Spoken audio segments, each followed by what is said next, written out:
Hi everyone. How are you doing today? If you're not familiar with my quick guides, in these videos, I try to go over all the basic stuff you need to know in order to understand and start playing Pokemon in around 10 minutes. And in today's quick guide we'll talk about Zacian.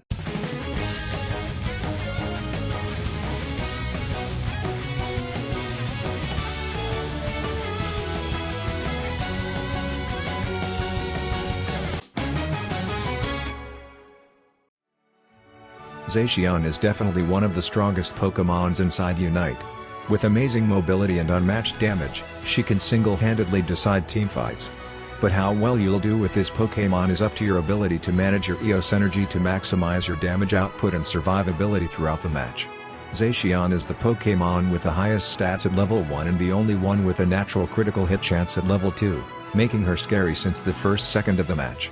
But in my opinion, Zacian is even stronger at the mid-game, being able to win any fight as long as you manage to get yourself at the slightest level advantage. The only downside for this Pokemon is that her strongest tools require you to spend your EOS energy, making it hard for you to score points during the whole game. Also, after the early game, you won't be able to fight without energy, so if you get knocked out, you won't be able to fight for a while. Due to the incredibly strong early game Zacian can offer, you can play this Pokemon in any lane. If you want to quickly get access to her best moves making sure to have some EOS energy, you should play in the central area. With that said, let's head to the practice area to take a look at what this Pokemon can do inside your matches. Starting with Zacian's main mechanic, which is her passive ability. By holding your scoring button, you'll be able to consume different amounts of your EOS energy to make your basic attacks stronger for some time while also getting one use of an empowered move. After activating this ability, it has a cooldown of 8 seconds. To even press the button to activate this ability, you'll need at least 8 energy in order to activate it, and in this case, the buffs will last 3 seconds. If you hold the button a little longer, you can fill that second part of the gauge, spending 12 energy, making the buff last 6 seconds. If you wait until the gauge is completely filled, the buff will last 10 seconds and will cost 15 EOS energy. Also, if Zacian knocks out or assists in knocking out another player, they will drop 5 more EOS energy than they normally would. For now, that's how the mechanic works. The longer you press your scoring button, the more energy you'll spend and the longer the buffs will last. If you quickly press the button, you'll spend 8 EOS energy and fill the first part of the gauge immediately, giving you access to your buffs for a short time, without charging. You can also cancel your charge if you don't want to spend your energy at that moment. And your empowered moves do not share the same cooldown of the regular moves, so you can basically use the stronger move, then immediately use the regular one. Just keep in mind that activating the passive will not reset your regular move's cooldown. Now, for Zacian basic attacks. She has 4 stages, every basic attack will get you to the next stage. If you don't attack during 2 seconds, your stages will be reset. You can reset the timer on your current stage by using a move. The first stage is your regular basic attack. The second stage deals more damage and will also decrease your enemy's movement speed by 20% for 2 seconds. The third stage will deal the same damage as the previous one, but will heal you for 5% of your maximum health. The fourth one has more range, making you leap towards your target, deals even more damage and will reduce all of your moves' current cooldown by 15%. If you're powered up by your passive, your basic attacks will deal damage based on the opposing Pokemon's maximum HP and will hit a larger area at a time. The first stage will deal extra damage equal to 3% of their maximum health. The second and third will deal extra damage equal to 4% of their maximum health. And the fourth will hit them by 5% of their maximum health. This is the best close-range basic attack in the game. The damage is insane and you still get more stuff on top of it. And the only reason you would want to charge your passive further than the 8 EOS energy level is to have time to use more basic attacks. The bonus damage is capped at certain amounts against wild Pokemons, but it still makes clearing objectives way faster than it would be otherwise. Against players, your empowered basic attacks are often enough to KO most opponents. How efficient you are with your EOS energy is what differentiates a beginner Zacian to a good one. So try to test out different scenarios to check how much energy you need to spend in each one. For your first move, you'll have to pick either Slash or Quick Attack. You'll get the other at level 3. I recommend always starting with Slash. This move makes you jump and attack one enemy, while also dealing a smaller amount of damage to a small area around it. If you're powered up by your passive, This move's damage will be doubled. It will hit a larger area and will slow your enemies by 60% for half a second. This is how you'll last hit everything in the early game. You won't have enough energy to power up for your first fight for farm. But even without it, this move hits really hard anyway. It can also help you to fight, giving you some extra damage besides your basic attacks. And if you use your passive, you can use both the empowered and the regular slash, which will be almost enough to one-shot weaker targets at that stage of the game. Your other move option here is quick attack. It makes you dash towards any direction, but stopping if you hit any Pokémon. If you're powered up by your passive, this move will deal slightly more damage and will stun the enemy hit for 1 second. This is a good mobility option for your early game. You'll just need to be careful to not be stopped by Pokémons in your way. The empowered version is really strong too. The stun is very long and will give you enough time to connect multiple powered up basic attacks. If you're backed by a teammate that can deal good damage as well, this is also a good way to spend your empowered move, since you can only use one each time you activate your passive. If you think it's more important to hold your enemy in place, go for the empowered quick attack. If you're just looking for the quick burst of damage, go for the empowered slash. And if you want to chase or run away, you can use the empowered quick attack, followed by the regular quick attack. This way you'll instantly cover a long distance. When you reach level 5, you'll have access to your main source of damage, those being either Metal Claw or Sacred Sword. Starting with Metal Claw, you'll slightly move backwards before jumping forward. You'll stop if you hit a Pokémon. During the startup animation, you'll create a shockwave that will negate any enemy projectile it hits. If you land this move, you'll slow your enemies by 30% for 3 seconds and will increase your attack speed by 100% for 4 seconds or for the next 6 basic attacks. If you're powered up by your passive, the damage will be higher, the shockwave will be larger and will travel further, and the slow effect will be increased to 45%. When this move upgrades, its cooldown will be reduced by 1 second. This move is great at getting you right to your enemies. If you choose to play with this move, your main damage source will be your basic attacks. Metal Claw will aid you to stay glued to your target for enough time to get a KO with those incredibly fast basic attacks. And this is the only offensive move that will benefit from having a fully charged passive. The attack speed buff may only last for 6 attacks, but you can use the empowered Metal Claw, attack 6 times, then use the regular Metal Claw for 6 more basic attacks, and you'll still have your buffed basic attacks for some seconds afterwards.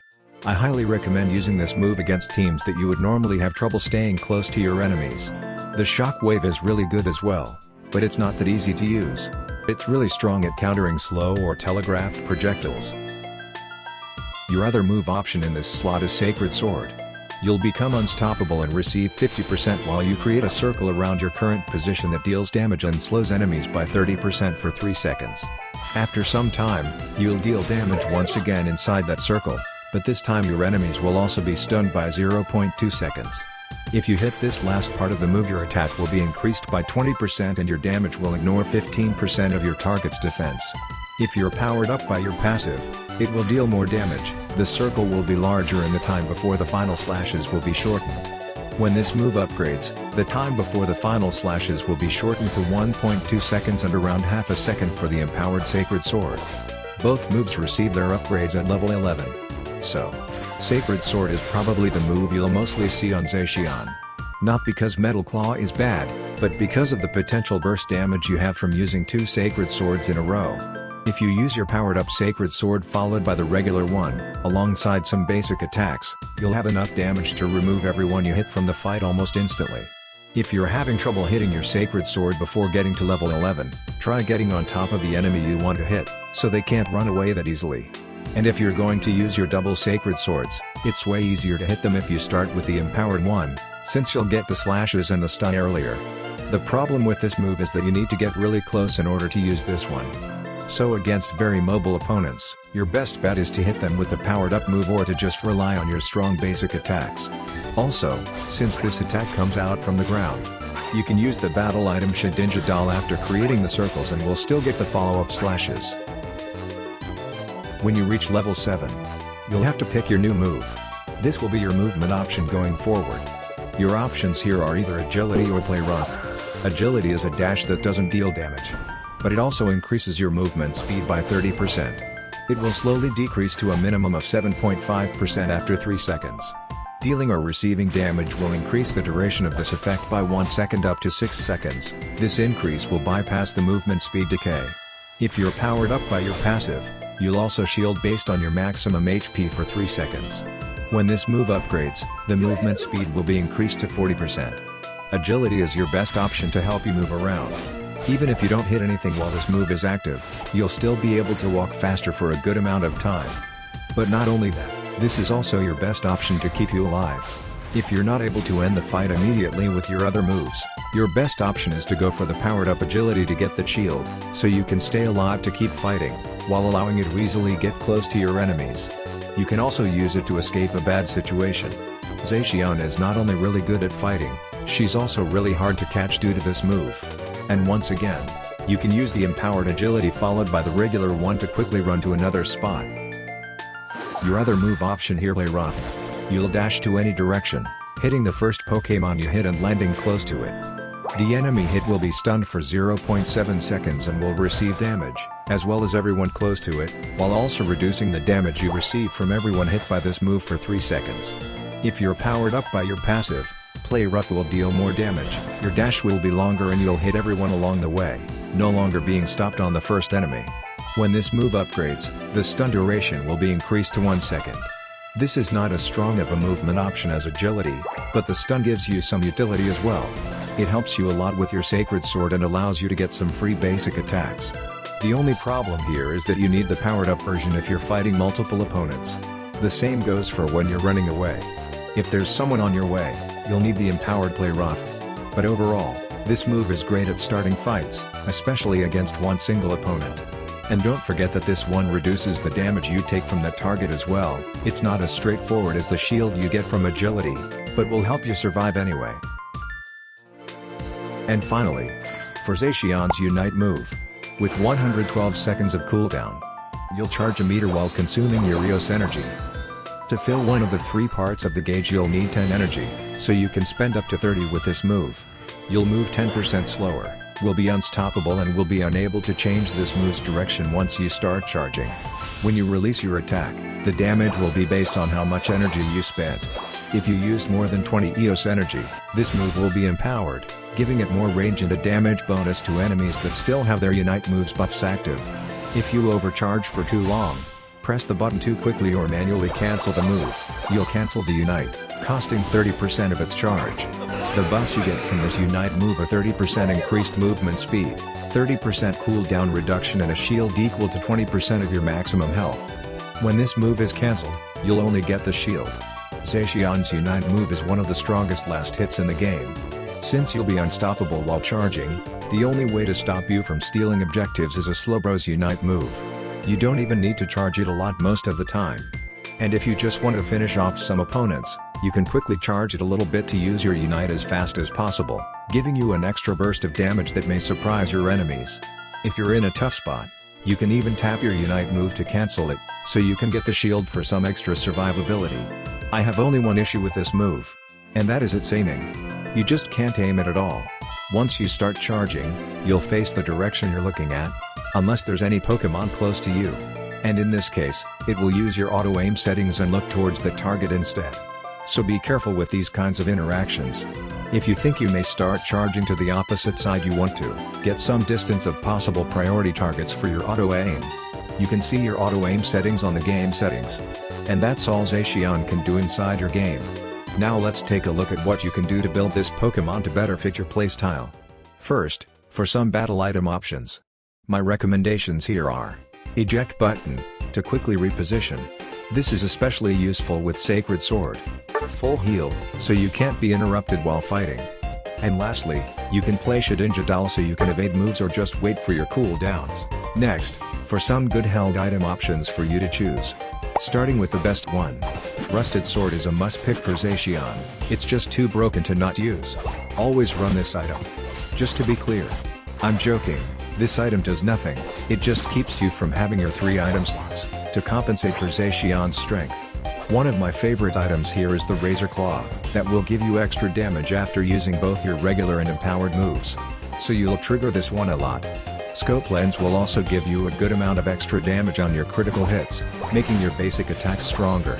And remember that Zacian already has some critical hit chance on level 2. You can also run attack weight, since your moves and basic attacks benefit a lot from your attack stat. But don't forget that you'll need to score to get this item's buff, so keep in mind that this may prevent you from using your stronger moves.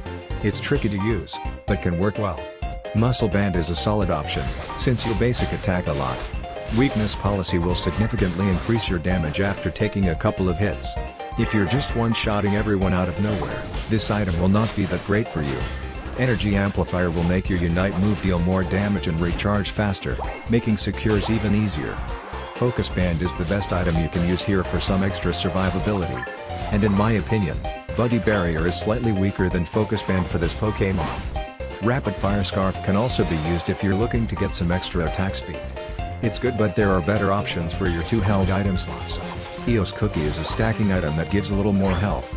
You really don't want to rely a lot on stacking items on this Pokémon, and you already have a good amount of health anyway. Besides those, I wouldn't recommend running any other held item. And lastly, we have the boost emblems. There's no secret here. You should try to go for brown and white emblems, while prioritizing your health and attack stat. You can also try to go for some critical hit chance as well if you want to. And that's all for this video. If you want to see more guides like this, please consider subscribing. I would really appreciate having you around. Although Zacian is not as strong as she was on release, she remains as one of the strongest, if not the strongest Pokémon in this game. So if you're looking to win some matches, you should definitely give Zacian a shot. I hope you enjoyed and found this video helpful. Thank you so much for watching. And until next time.